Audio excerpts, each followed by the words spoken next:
گھوم رہا, کوئی مریض ہے تو مل جائے, میرے گھر کے حالات پلٹ دیں.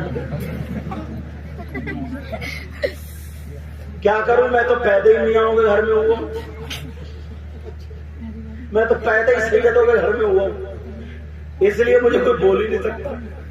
لیکن سنو, یہ ماں اور باپ, اگر باپ صبح سے شام تک کام کرنے چلا گیا, اس اماں کو پتا ہے تو کہاں کام کرنے گئی.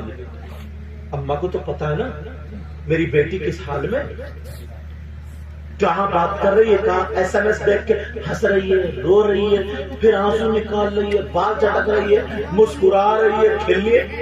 پاگل تو نہیں ہے, نہیں اماں پاگل ضرور ہے, نہیں سمجھ رہی ہے. اب بھی اگر اتنا نہیں سمجھے گی تو یہ ماں کب سمجھے گی, اور یہ باپ اور ماں دونوں بچ نہیں سکتے.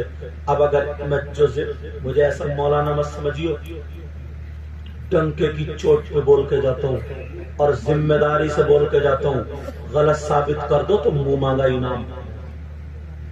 اب حدیث سنا رہا ہوں, ماں باپ سن لے, جن کی بیٹیاں آوارہ گھوم رہی ہیں, جن کی بیٹیاں موبائلوں پہ بات کر رہی ہیں, جن کی بیٹیاں موبائلوں پہ چیٹنگ کر رہی ہیں, جن کی بیٹیاں فیشنیلے کپڑے پہن کے موبائل چلا رہی ہیں, ایئر فون لگائے پڑی, اور یہ ماں باپ راضی ہیں, وہ ماں باپ حدیث سنیں.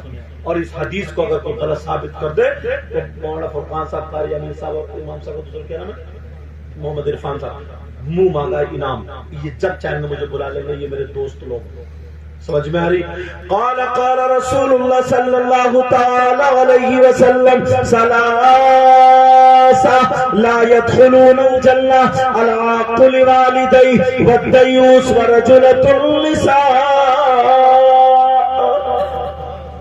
میں نے اب عربی عبارت اس لیے پڑھ دی تاکہ کوئی یہ نہ کہہ دے اپنی طرف سے کہہ کے چلے گئے, کیونکہ موبائلوں میں کیچ ہوتا نا, تو اب ڈھونڈو, تلاشو, غلط ہو تو جانچاؤ, بلا لو, صحیح ہے تو تمہیں ماننا پڑے گا. نبی فرماتے میری امت میں 3 گنہگار, 3 لوگ ایسے ہیں جو جنت میں نہیں جائیں گے. اور اگر نبی جس کو جنت سے روک دیں تو کوئی مولانا اسے جنت میں نہیں لے جائے گا. اگر نبی جسے روک دے کوئی پیر جنت میں نہیں لے جا سکتا. اگر نبی جسے منع کر دے کوئی مفتی جنت میں نہیں لے جا سکتا. اگر نبی جسے منع کر دے اس کی نمازیں جنت میں نہیں لے جا سکتی, اس کے روزے جنت میں نہیں لے جا سکتے, اس کی زکات جنت میں نہیں لے جا سکتی, اس کا حج جنت میں نہیں لے جا سکتا. اس کا کوئی بھی عمل, چاہے کتنے بڑا نمازی ہو, کتنے بڑا حاجی ہو, کتنے بڑا مفتی ہو, کتنے بڑا پیر ہو, کوئی بھی جنت میں نہیں لے جا سکتا اگر نبی جس کو روک دے. نبی فرماتے ہیں 3 لوگ جنت میں نہیں جا سکتے. ایک تو ماں باپ جنت میں نہیں جا سکتا, ماں باپ کا نافرمان جنت میں نہیں جا سکتا, ماں باپ کو ستانے والا, ماں باپ کو تکلیف دینے والا, ماں باپ کا کہنا نہ ماننے والا جنت میں نہیں جا سکتا. نمبر 2, دیوس جنت میں نہیں جا سکتا. ارے دیوس کون ہے؟ وہ مائیں سن لے, یہ باپ سن لے, دیوس وہ ماں باپ ہے جن کی بیٹیاں آوارہ گھوم رہی ہے. دیوس وہ ماں باپ ہے جن کی بیٹیاں موبائلوں پہ چیٹنگ کر رہی ہے. دیوس وہ ماں باپ ہے جن کی بیٹیاں فیشنیلے کپڑے پہنے ہو کر کے غیر لڑکوں سے موبائل پہ چیٹنگ کر رہی ہے.